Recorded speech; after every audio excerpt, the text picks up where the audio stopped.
to Season 5 of Unapologetically Woman. We're celebrating phenomenal women all across Kentucky who make no apologies for their perspectives or the impacts that they're making in the community. Today we're celebrating Ginny Ramsey. Ginny is a wife, a mom, a grandmother, a great-grandmother, and the director and co-founder of the Catholic Action Center. Unapologetically Woman, Ginny Ramsey, that's you. Congratulations. Thank you so much, Sharon. It's such an honor. Oh, I'm so glad to be able to talk to you and to learn more about you. Even from reading your bio, I was like, okay, I did not know all of this about Ginny. Yeah, what to know. What to know, all kinds of things. So you're a Kentucky girl through and through. Yes, ma'am. Yes, ma'am. Born and raised, came from a political family in Frankfort, and a family with 7 girls and 1 boy. Oh, boy. So we started out as unapologetic women. Let me tell you, that's one thing my daddy, who is a politician, said, we're raising you as strong members of the community. Don't let anybody stop you because you're a woman. And that's back in the old days. Oh, now that's some good words, because back in the day, that wasn't always that way. No, ma'am. No, it wasn't. In fact, when I went to college, I entered, which everybody's going to find this amusing, I went into accounting because we were protesters in the Vietnam War. And women didn't go in accounting then. I mean, it really was still the time. To me, you know, as my daddy said, you're going to do whatever you want to do and wherever you're pulled toward, find your passion. I wanted to be able to make fair and balanced taxation. That was my goal. And you did that for 29 years. Yes, I did. Yes, I did. And was able to work with a lot of nonprofits, learned so much that way, learned how, and also the whole, I always say God prepares us for what we're supposed to do. By doing that as a career, before I had the passion for the folks on the streets, I learned inequities that were already there. I saw the face of some poverty, but most of it wasn't poverty then. But what I did learn is that the system, with people who want to help those in need, the system can do it, as you know so well, with Community Action Council. But even individuals can, how we look at those in need. The biggest thing that happened was that Pam Miller asked me to get involved with welfare to work, because the paradigm shift that was occurring, she knew that we needed to get the faith community involved. So, as a white Catholic woman, I had no more sense than to think that, sure, let's do it. You know, not understanding the diversity of faith groups, but I'll tell you, when we called them together and everyone understood that this is about who we are as people of faith and community, they came. We had 239 faith communities that came and spoke to each other, when indeed, they always say that Sunday morning is the most segregated time. This wasn't segregated, this was everybody. What could they do and how could they live their faith with the welfare to work? Well, and how did you get, because it was a couple of hundred of different faith leaders, how did you get everybody on the same page? It's kind of simple. Because you were still a woman at that time. I know, but you know, good old Catholic guilt works great. There's a thing called the gospel, and they can't deny. Jesus was real clear, you know, about taking care of each other. You know, it's so obvious, and was not that involved in faith. Yes, I grew up Catholic, but then we all kind of parted ways and became big protesters and other things, and then went off to college and had children and did the normal life things. But then something called me back, and I realized I was missing something. In fact, my dear husband is the one who said, you know, we were both raised Catholics, and we'd been out of the church for 17, 18 years, and really were not participating in faith. And we said, we've got to find a place we feel we fit, and that we can reconnect to our faith. So that was the journey that started it all. And then add on top of it I was working with Christ the King on peace and justice, because that was my awakening, to actually see the preferential option for the poor and vulnerable, the social teachings that are the basis of our faith. And what did that look like? It looked like that if we just take care of ourselves and enjoy life and raise our family well and do all the things that we all aspire to, we're still missing something. We're missing the connection. We're missing our own power, the power that each of us have to make a difference. So, not that all that isn't important, but you get to a certain stage, and once, honestly, my time with this, my children were already in college. And when we started the Catholic Action Center, my sweet husband, he said, we don't need to keep working toward having a house on the beach in South Carolina. I've never seen you have so much joy working with whether it was the organizations. You say he's the most patient man on earth. Oh, he is. You'd have to be married to me. And he also is, because, he recognized that it was giving me life. And that's when I said, if we do the Catholic Action Center, I'm going to have to retire. Because I'm not paid. We're going to pull back income from our family in order for me to be able to have this wonderful joy of working with Catholic Action Center. And of course, we didn't know what it would go. I remember our first board chair told us we were crazy because we were all volunteers and that it wouldn't last but a couple of years, but he loved our passion. So yeah, Judy McLaughlin and I, we just said, yeah, let's go do it. And I think that's one of the things that people really don't know, is that you are not in a paid position.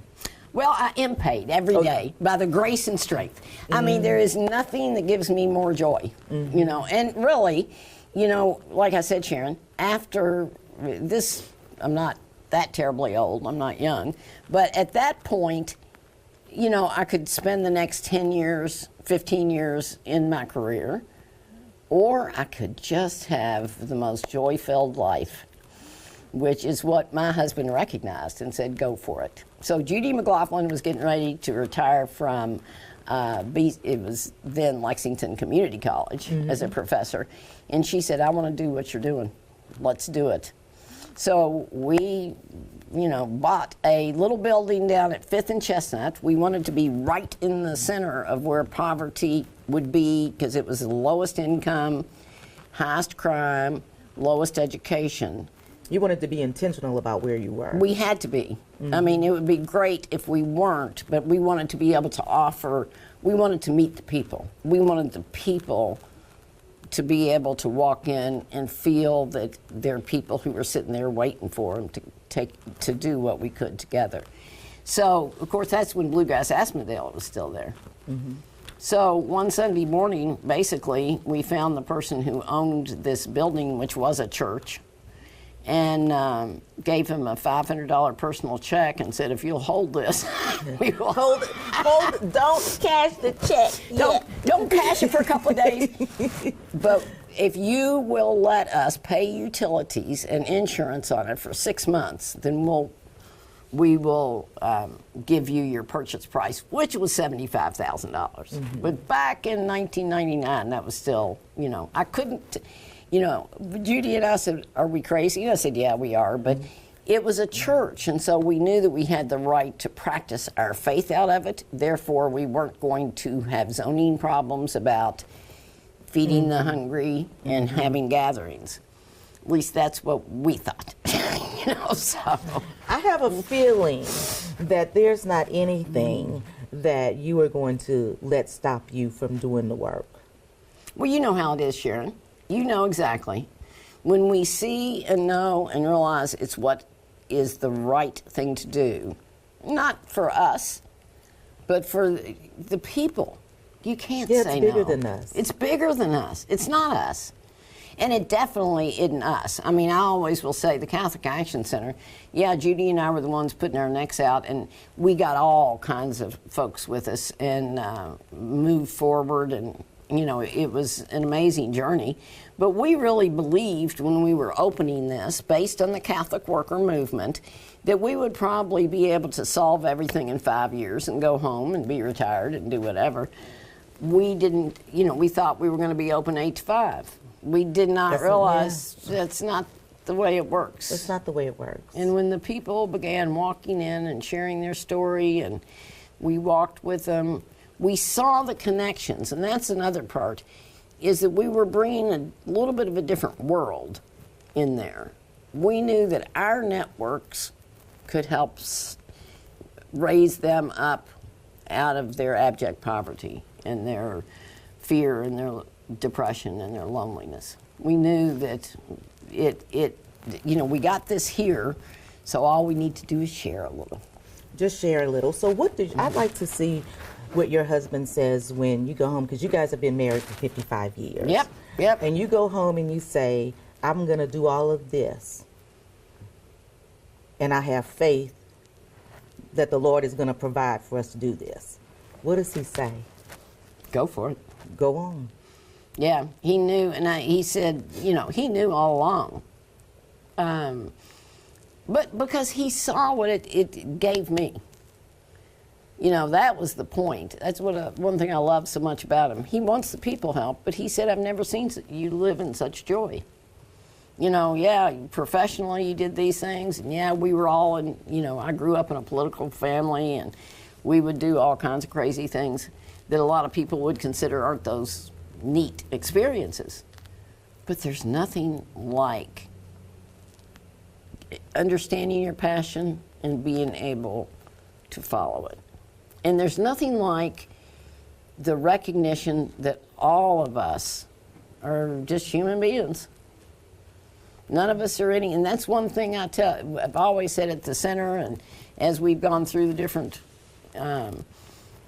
growth of the center, everybody who walks through that door is broken, and that includes me. We all walk through the same door, and unless we all remember that, then we're never going to connect with the people. Wow, I sit here and I look at you in just complete admiration. No, but I get the joy. It's not, you don't get it. That's what drives me crazy when people say, oh, isn't it wonderful? No, it's wonderful for me. Yes. I mean, I could tell you the story of the different people, just like you know the stories of the different people. You have experienced this with the different families. Think of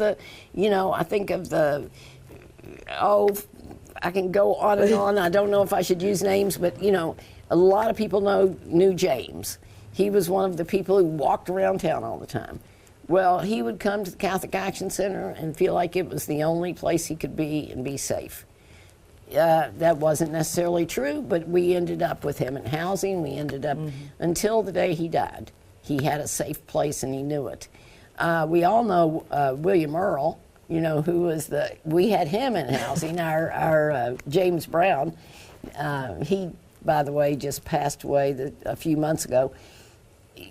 These are human beings with the same hopes and dreams and core as any of us. And until we look past, we miss it. And that's the thing I always tell people. I don't miss it. This is the beauty. I don't miss it. You get to see it because you are committed to treating people with dignity, respect, compassion.